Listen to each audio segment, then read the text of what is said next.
আমার প্রাণের ভাইরা, আমার বাবাজিরা রে, ও বন্ধু গভীর মনোযোগ দেন। হযরতে আবু বকর সিদ্দিক রাদিয়াল্লাহু তাআলা আনহুর খেলাফতকালে জারাদ নামে একজন ব্যক্তি ছিল। ওই ব্যক্তিটা ছিল বড় পাপিষ্ঠ, ওই ব্যক্তিটা ছিল বড় গুনাহগার।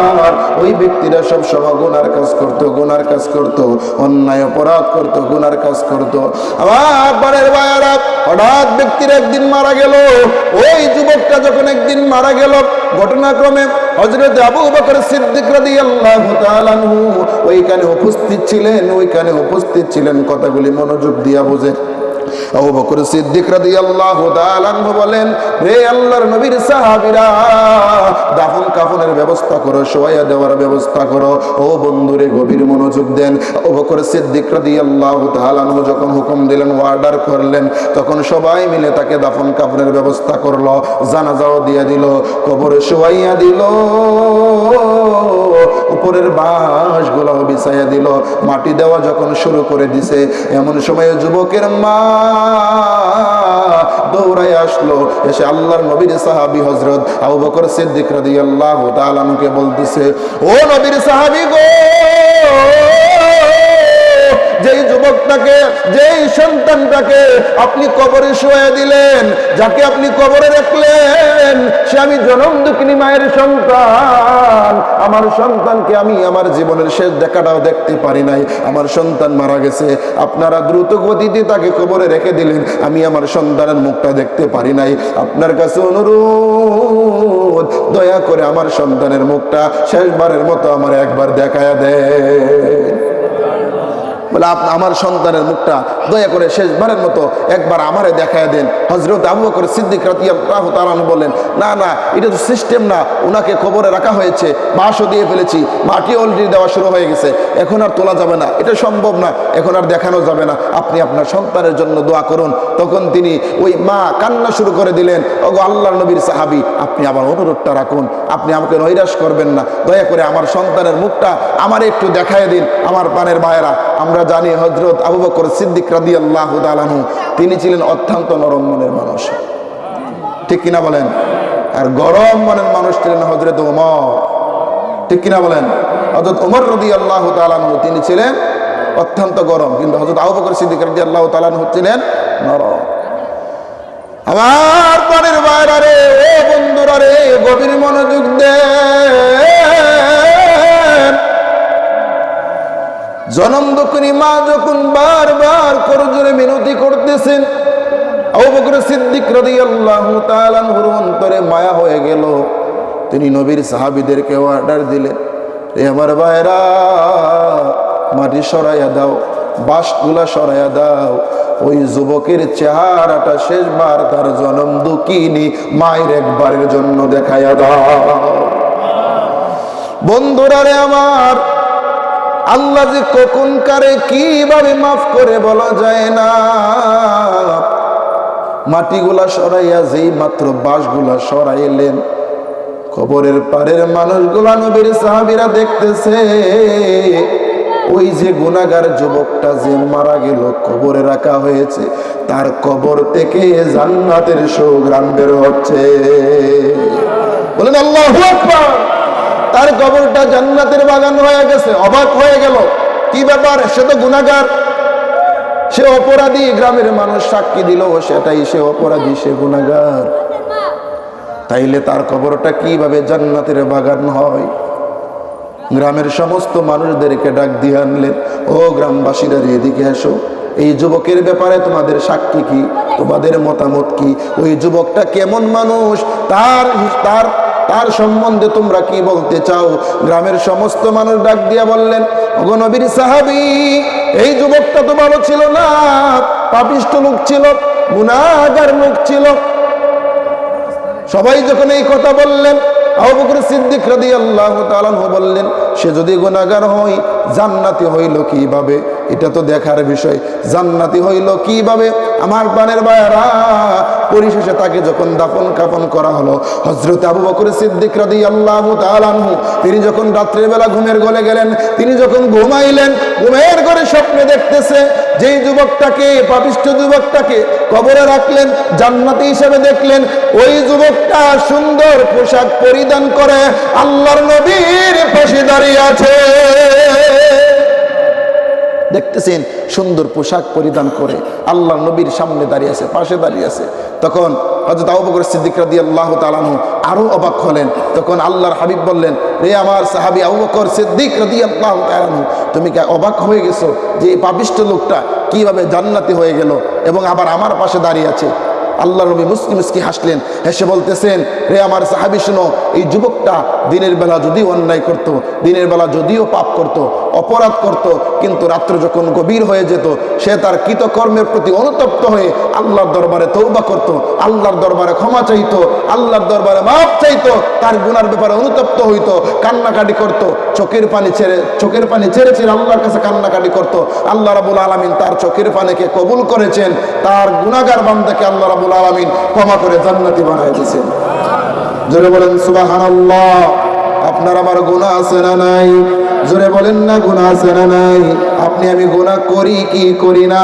গুনাহ করলে আল্লাহর কাছে মাপ চাওয়ার দরকার আছে না নাই? ও বন্ধুরে, গভীর মনোযোগ দেন। হযরত আবু বকর সিদ্দিক রাদিয়াল্লাহু তাআলা আনহু শেষ পর্যন্ত দেখতে পেলেন কি, এই যুবকটা নিজের গুনার প্রতি অনুতপ্ত হয়ে আল্লাহর কাছে তওবা করে, আল্লাহর কাছে ক্ষমা চেয়ে তার নিজের জীবনের গুনাহগুলি ক্ষমা পেয়ে গেল। আমরাও তো গুনাহগার, আমাদেরও তো গুনাহ আছে। আমরা যদি তওবা করি রে ভাই, আল্লাহ রাব্বুল আলামিন আজকের এই মাহফিল থেকে আপনারে আমারে ক্ষমা করে জান্নাতি বানায়া, বেগুনাহগার মাসুম বানায়া বাড়িতে পাঠাতে পারে কি পারে না? জোরে বলেন, পারে কি পারে না? একটু দরুদ শরীফ পড়েন। আল্লাহুম্মা সাল্লি আলা সাইয়্যিদিনা হাদনা বিয়ানা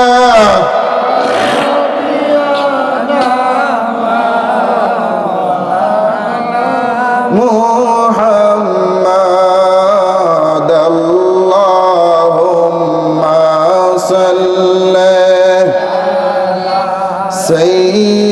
সাইয়্যিদিনা দিবানিশি মন রে আমার, আর দিও না যন্ত্রণা, দিবানিশি মন রে আমার, আর দিও না যন্ত্রণা। হাই গগনে যদি হইতাম ধনী, যাইতাম সোনার মদিনা। দনে যদি হইতাম ধনী, যাইতাম মদিনা।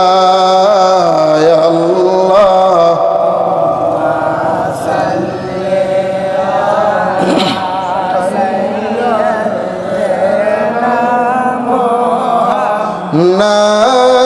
নাবিয়ানা শাফি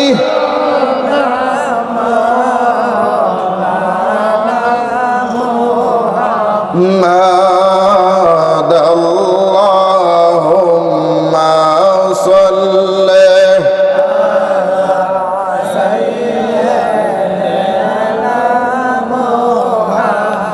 এই জগতে যতই দেখো কেউ তো তোমার আপন না। এই জগতে যতই দেখো কেউ তো তোমার আপন না। হাই গয়া পুঞ্জিনি সোয়াছে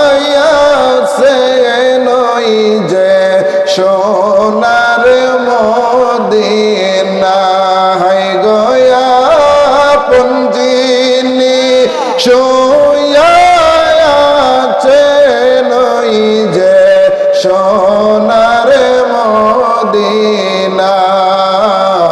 আল্লাহ